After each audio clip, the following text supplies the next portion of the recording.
I'm a little different than the rest of the people on the board. I was trained to always dig for the details. And I was also taught that you don't ask a question until you've looked for the answer yourself. So that's what I do with issues that come to the board. I try to get educated enough to at least ask good questions of our experts and to know what I'm talking about so that I can make an informed decision. A regular highlight of the HOA Insights podcast is our Board Heroes feature, where we dedicate one episode each month to celebrate the remarkable efforts of HOA board members.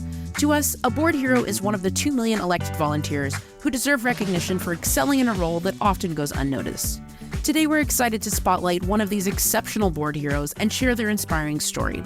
If you match our definition of a board hero or know someone who does, please reach out to us. Our contact details and those of our sponsors are provided in the show notes.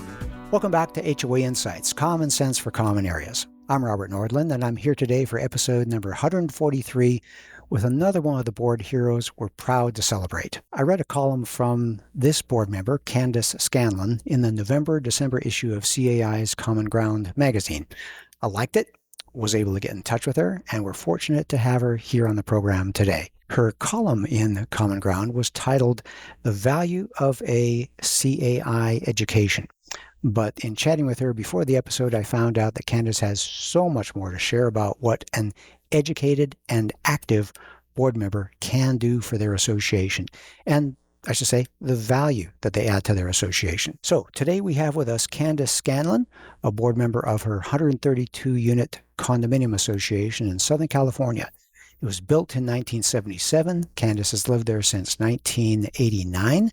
So that's been her home for a while. But before I get to Candice, I hope you enjoyed last week's episode number 142 with my regular co-hosts Kevin Davis and Julie Adamman on the top trends you need to be prepared to face here in 2026. We want you to be prepared to face them successfully. If you missed that episode or any other prior episode, you can find them on our podcast website, hoainsights.org, on your favorite podcast platform, or our YouTube channel. But better yet, subscribe to the podcast in order to get every episode delivered right to your phone or mobile device. Almost half of our audience stumbles onto this podcast based on a search that they did. But subscribing not only gives you regular reminders when we drop a newly weekly episode and the topic of that episode, more subscribers increases our ranking in podcast search engines, and that helps us encourage and equip more and more board members at associations all across the country. And that's what we're trying to do here. Well, those of you watching on YouTube can see the mug I have here on my desk, the HOA Insights mug. It's about deferred maintenance, one of my favorite topics. And that's one of your favorite topics?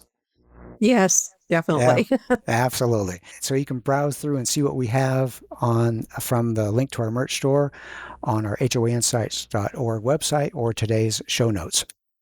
You'll find we have plenty of free items there, like board member Zoom backgrounds and some specialty items for sale like the mug. So take a moment after the show, see what we have for you in the merch store, and at least pick up one of our free items before your next board meeting. Well, we enjoy hearing from you, and most episodes are in response to a topic you've recommended.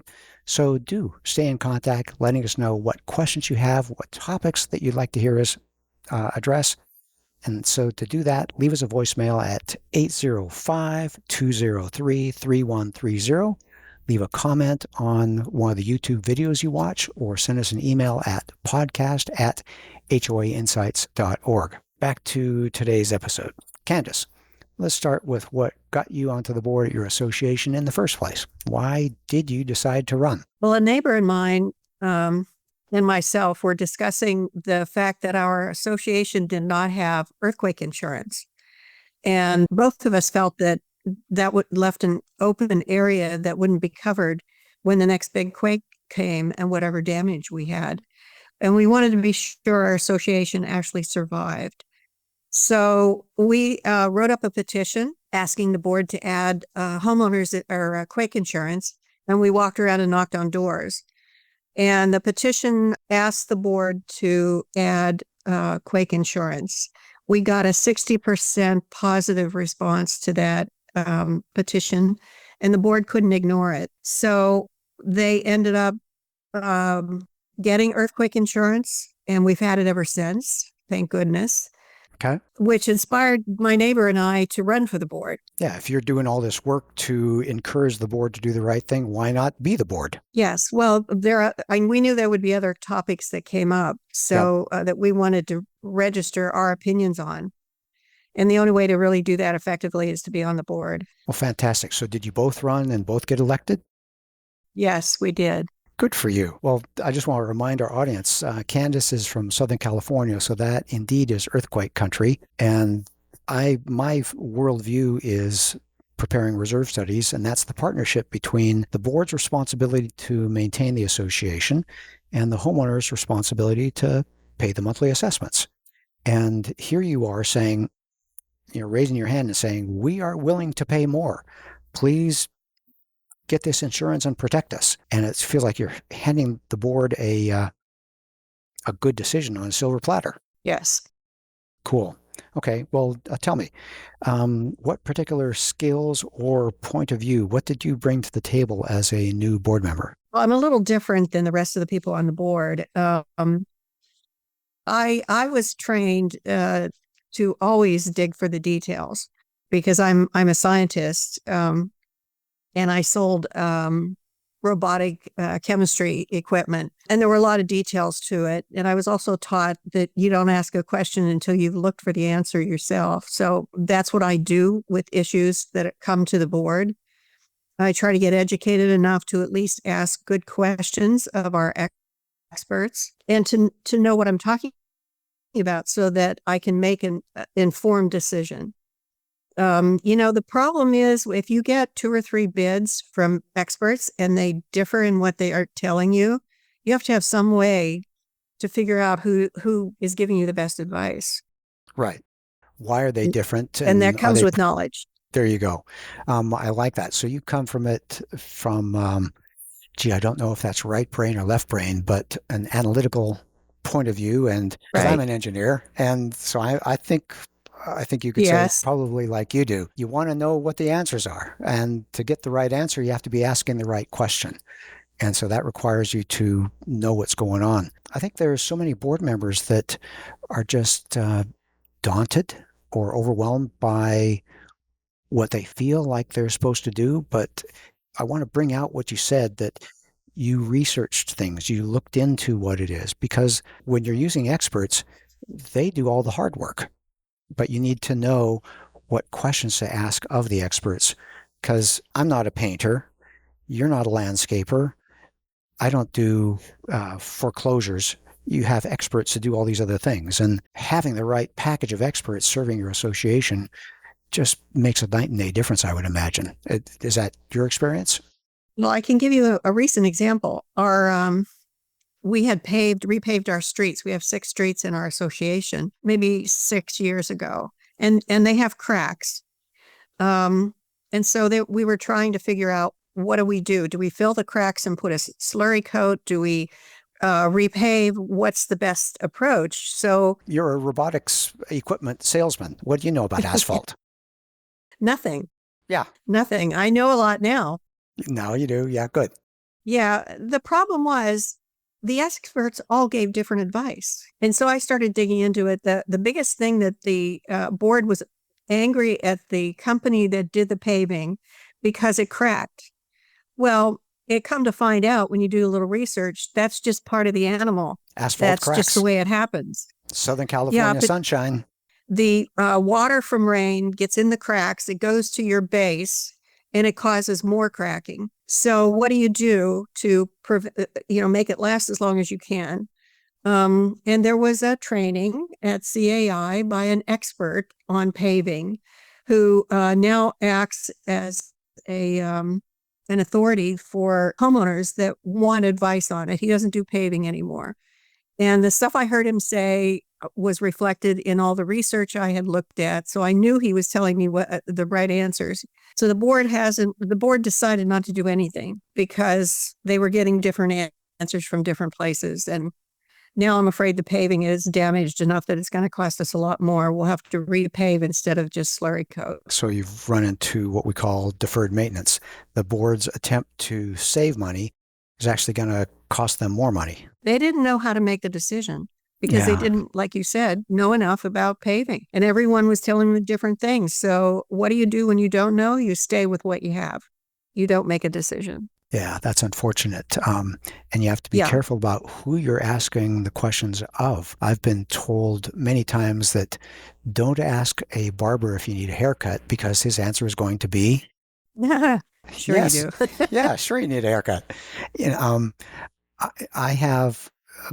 I know people who own asphalt resurfacing companies, and I know people who own asphalt seal coat companies, and they can give very different answers to the same problem at the association. Yeah. And so I'm glad that you're leading the charge there on getting an expert who is just there to provide wise counsel, and he's not hoping to win the work proposal. Well, he's just another voice that has a different answer to the board, so it's hard to get them to listen to him and give him a priority.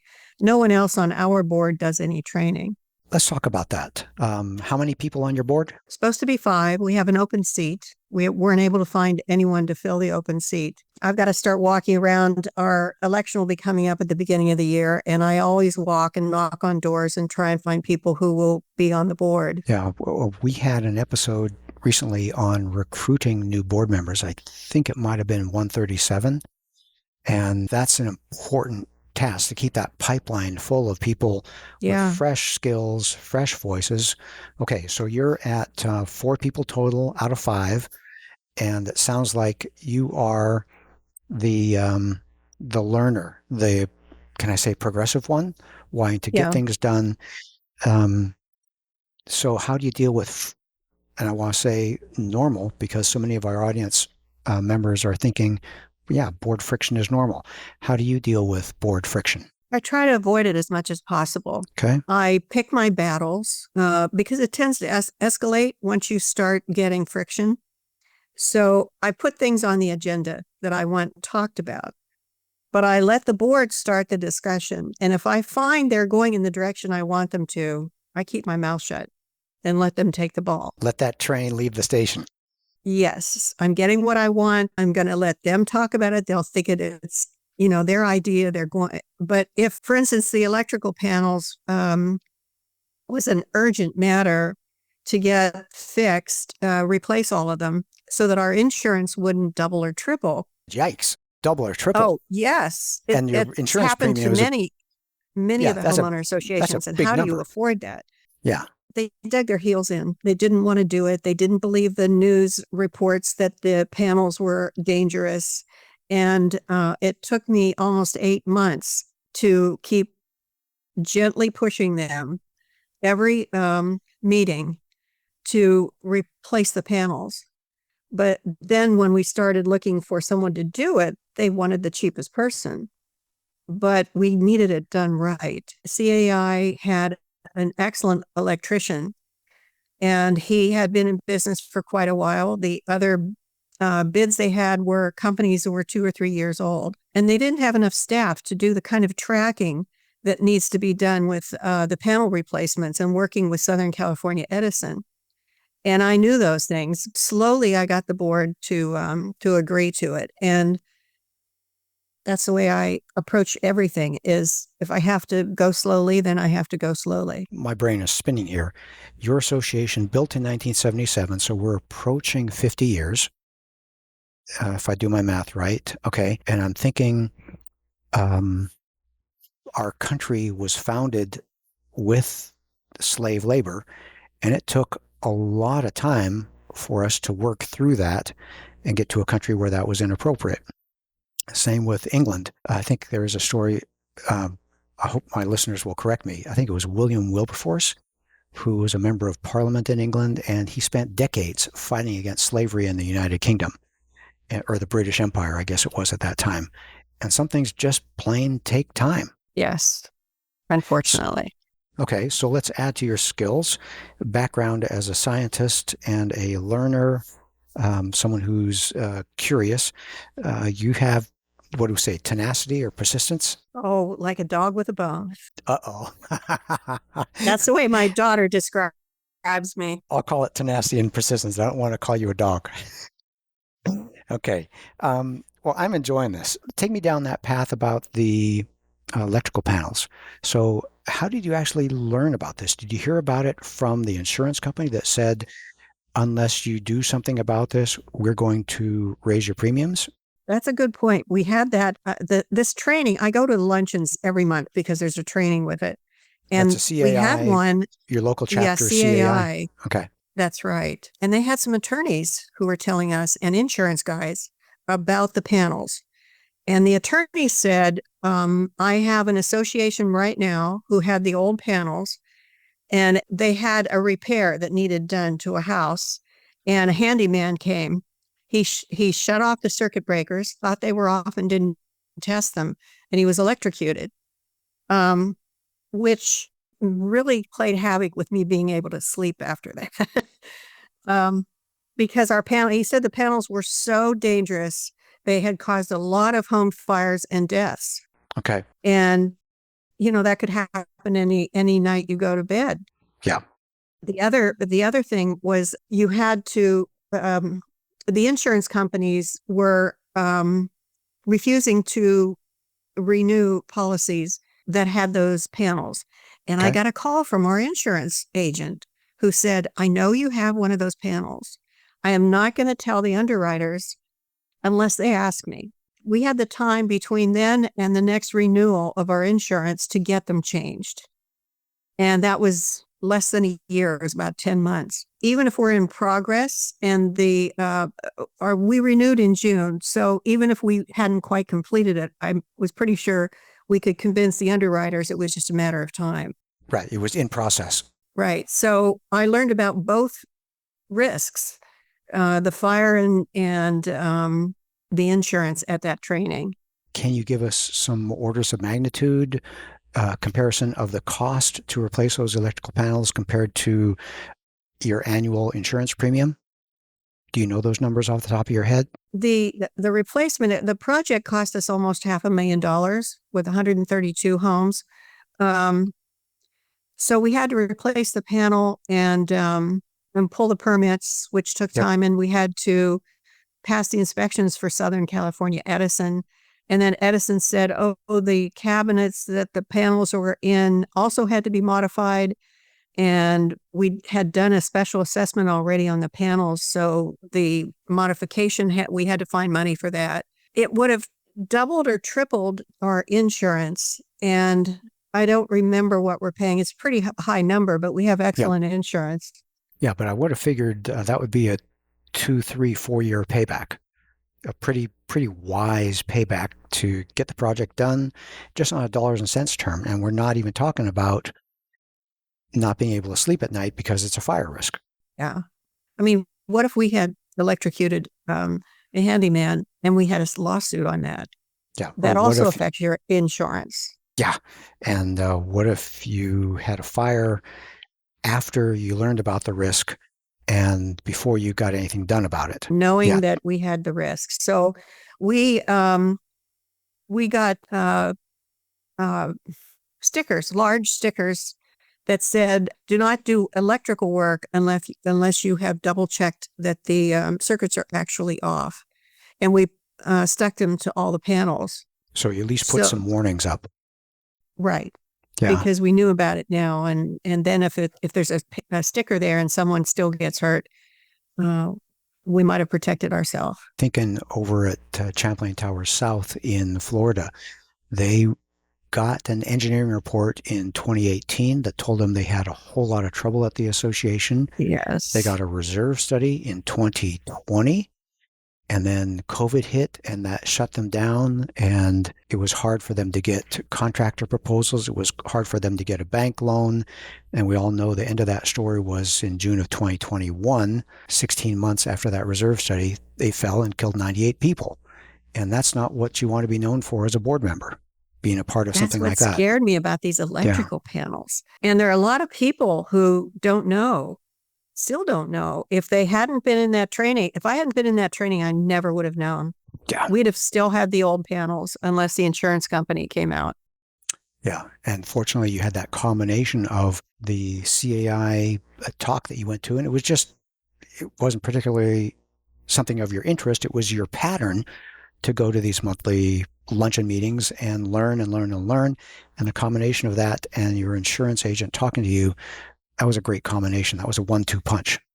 Yes, it was. Well, everyone, I'm looking at the clock here. If you're watching on YouTube, I've been with my arms crossed and a little bit nervous about all these stories that Candice is telling, but we have some more stories to come.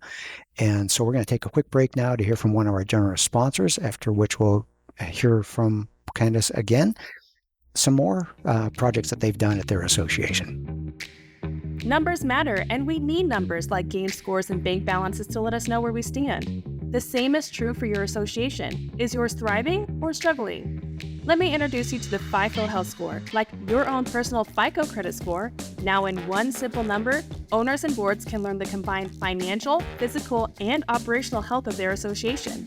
The good news, it's free at ourfipho.com. That's our, FIPHO.com.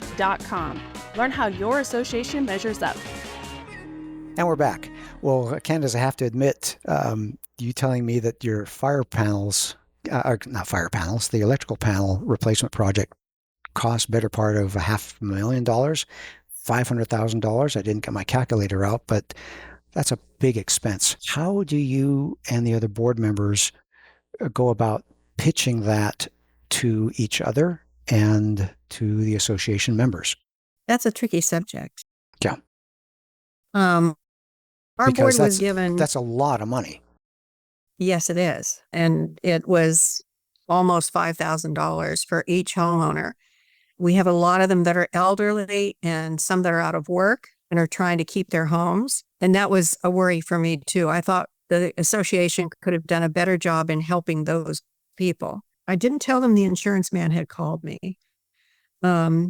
But I did say that the insurance, if they found out or asked about it, that ours would double or triple.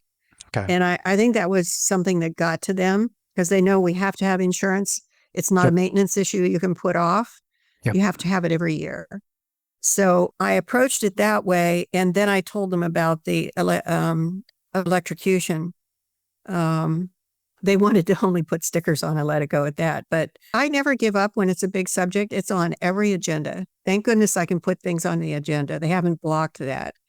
And unfortunately, we don't have any homeowners that come to our meetings in years. So they don't know anything that's going on. And an attorney gave the association advice that we should put as little as possible in the minutes. So even if the homeowners read the minutes, they know nothing about what's going on. Okay. The board finally decided to do a special assessment. And they decided that they would make the homeowners pay it back within 6 months. That was a plan to get everybody upset because we don't communicate with homeowners. So they sent them a notice of the special assessment and how much they would have to pay every month. And the homeowners woke up. They thought we had gone out and gotten an electrician that would give us a kickback to the board. We were accused of using people that we knew or relatives. They were just, when you're making guesses about what went on, your brain doesn't really think they did a good job. They think you did a bad job. You go to the worst. Yes. So we did a Zoom meeting with a lot of people there then, and the board explained what the process was in finding an electrician and why we chose them. And they also offered to let the homeowners pay over 1 year instead of 6 months. I mean, that should have been the starting point. Actually, I wonder about that because it seems like you got the homeowner's attention, yet they became involved in the decision point by asking, can we extend it to a year? And you were able to work with them. And that could be the beginning of engaging the owners in the process of building community. The owners don't know how to let the board know what they're thinking. You get a couple minutes at the board meeting if they attended, but that's really board business. If you had a homeowner who both parents had lost their job and I know of one that was like that. We could have worked on a payment plan with them, but the board would not tell the homeowners that was available because they were afraid that everyone would want a special payment plan. So this family never learned about it. They never thought to say, oh, I can't do 1 year. We're both out of work. We'd like a better payment plan. I don't know how to bridge that problem. Yeah, that's a hard one. Yeah, because I can't, as a board member, go out and tell that homeowner, if you need a special payment plan, you should talk to the board. Yeah, because again, you don't want everyone having special consideration. Well, one of the things you talked to me in the break was about not characterizing things as an expense or a cost, but you mentioned the value of the homes there. It's Southern California Community Association. I imagine it's a nice place. So is that something you can characterize as an investment in the carrier property, an investment to keep you safe, things like that? Yes. There's a lot of different types of investments. I mentioned the streets, and we're doing painting right now, and all the different upkeeps that you need. If the board would stop thinking of them as expenses and think of them as investments, particularly for the future condition or future risks, they would feel a lot better. And if they explained it to homeowners that way, if they would do a letter, homeowners, we could start to shift into that perspective also. We can give them examples of other associations that didn't do the investment. And, you can do short stories like in our magazines. And we would get a lot of the homeowners educated, but they're afraid that will open up them to a liability if they give any information to the homeowners. So they make an effort not to put anything in the minutes or to send out a letter. Interesting. I guess I'm the host here, so I can say my opinion, but I'm of the opinion that an absence of information, a vacuum, allows a lot of bad things to happen. A lot of bad people speculation. Expect the worst, bad speculation, being proactive, being transparent. Maybe the homeowners can ignore it, but at least you're saying, okay, this is what's going on at our association. It's our association. This is what we need to do to take care of it, things like that. Talking about expense, you turned me on to a free tool. Southern California is not only earthquake country, it's also wildfire country. Tell me about this free tool that you found out about that helps homeowners inventory their home assets. Well, it was a case of serendipity. I had the TV on in the morning when I got up, and I don't listen to the news much anymore, but the news happened to be on, and they talked about this new program called Bevel, Bevel, that is an AI-based product that you can take your photographs or even your movies of your home interior, and instead of you making lists of them, this product will look at the pictures, pull out what each item is in the picture, give it a value, give you a final spreadsheet. If you open your drawers, it'll detail everything that's in there. And I'm thinking of my sock drawer, going from top down. Yes. Socks and underwear and shirts. And your garage, how much is in your garage? And then you can correct especially if you have a brand name, you can correct the value of the item. But it's meant to be something you can hand quickly to the insurance company. And if you do it ahead of time, you're in good shape. Yeah, I'm going to speak to our audience now. Candice also told me about what she learned about fire hazards and chimneys, how that risk can be reduced using an infrared scanner or an expert with an infrared scanner to find moisture in the exterior walls around windows in your place, right? Yes. To minimize termite damage, dry rot, things like that. And then she started telling me all these stories, and I was like, gee, we're not going to have enough time, Candice. The chimneys, I think, are important. Who has a reserve set aside for their chimneys? We never even thought of it. Okay. Oh, that's something we should have a reserve for. It was $135,000 to fix that problem. And we found out about it by serendipity again. Yeah, about $1,000 per unit. I was out campaigning because it was election time, and I always ask the homeowners, is there anything that the board should know about. And this one homeowner said, well, you got my, she wanted to convert her fireplace, a wood burning one, to an electric or a gas fireplace. And so she had a chimney sweep come out to give her pricing and look at it. And he refused to touch it because her chimney liner was in such bad shape. When your liner cracks and breaks down, it exposes the framing, the wood framing of the house, and it can get to 1,400 degrees in that chimney. And so it's a fire hazard. Yeah, I think of that, what's a Ray Bradbury novel, Fahrenheit 451. So that's a kindling point of paper, which is wood-based products. So yeah, that's well above the temperature that'll cause a fire. And you can't see it. You don't know it's crumbling. So the homeowner said, well, didn't the board see the comments from the chimney sweep and all the pictures of the condition of the inside of the chimney? Or our property manager had not passed those on to the board. If I hadn't spoken to this homeowner, I never would have known. So, I mean, I don't get to give a letter out, but I walk around and talk to homeowners. I'm not supposed to, but I find reasons to do it. I'm not that's sure when I you can learn say. this stuff. Yeah, I'm not sure you can say you're not supposed to, because you're getting in your steps, you're communicating, you're building bridges from the board to owners. That's all good things. Well, I took a class in CERT. I understand your wife did too. Emergency responders training. Right. Was it community emergency response training? Yeah.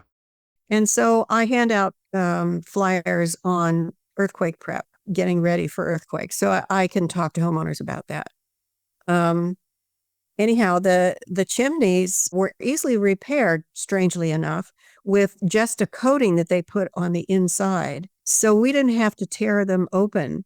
It really kept the cost down. And this chimney sweep knew what he was doing. I, of course, researched it and looked at the warranty and how long the coating lasts and how it's applied and all of that. Well, that was on the website, and that's available to every board member, but the others don't really dig that deep. So we're lucky we found that one.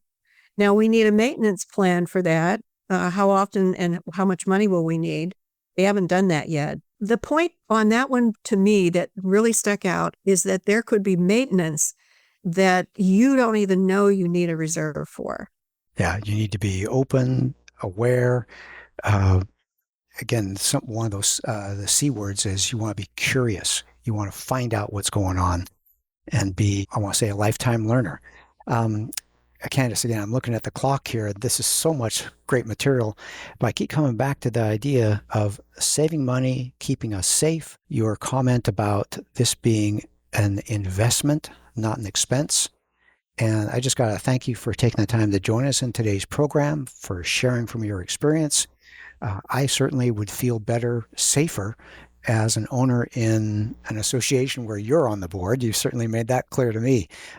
Any final thoughts or words of wisdom that you'd like to share about your board member experience? Try to approach the association calmly with any thing that you want the board to know about.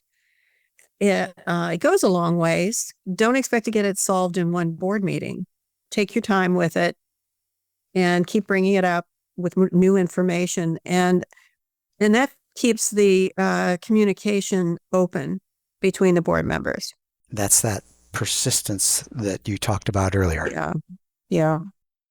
Fantastic. Well, we want to publicly acknowledge Candice for performing a thankless job well and for doing a remarkable job of improving her community, keeping it safe by being an effective, involved, and educated board member. We're glad that there's board members like Candice scattered all across the country, and we want to give those kind of board heroes the credit that they deserve. And we're glad to have a platform where we can share their inspiring stories. We hope you gain some HOA insights and encouragement from Candice's experience that helps you bring common sense to your common area. And remember, if you match our definition of a board hero or know someone who does, please reach out to us. We love having board heroes on our program. Our feedback tells us that you enjoy that also. Our contact details are provided in the show notes. Thank you for joining us. Subscribe to the podcast. We look forward to having you join us for another great episode next week. You've been listening to HOA Insights, Common Sense for Common Areas. You can listen to the show on our podcast website, hoainsights.org, or subscribe on any of the most popular podcast platforms. You can also watch the show on our YouTube channel. Check the show notes for helpful links. If you like the show and want to support the work we do, you can do so in a number of ways. The most important thing you can do is engage in the conversation. Leave a question in the comments section on our YouTube video. You can also email your questions or voice memos to podcast@hoainsights.org or leave us a voicemail at 805-203-3130. If you gain any insights from the show, please do us a huge favor by sharing the show with other board members you know. You can also support us by supporting the brands that sponsor this program. Please remember that the views and opinions expressed by the podcast do not constitute legal advice. You'll want to consult your own legal counsel before making any important decisions. Finally, this podcast was expertly mixed and mastered by Stokelight Video and Marketing. With Stokelight on your team, you'll reach more customers with marketing expertise that inspires action. See the show notes to connect with Stokelight.